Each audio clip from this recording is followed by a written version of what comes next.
All right. The first part of federalism that we're going to look at is sort of like the relationship between the national government and the states.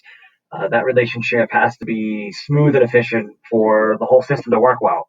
So it's important to understand that though federalism is shared power between the national government and the states, is not necessarily equal.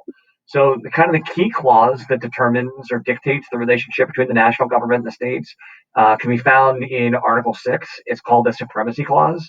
And the Supremacy Clause reads, "This Constitution and the law of the United States, which shall be made in pursuance thereof, and all treaties made, or which shall be made, under the authority of the United States, shall be the supreme law of the land. And the judges in every state shall be bound thereby, anything in the Constitution or laws of any state to the contrary notwithstanding."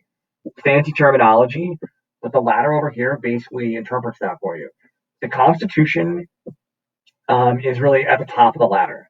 And then federal laws and treaties, and then state constitutions, then state laws, then local laws. This is sort of like the hierarchy of laws.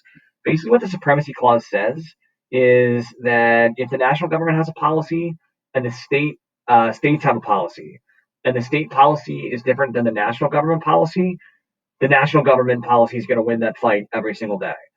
And that basically has to be that way. Otherwise, you're right back to the Articles of Confederation system, and you're going to have 50 states pulling in 50 different directions.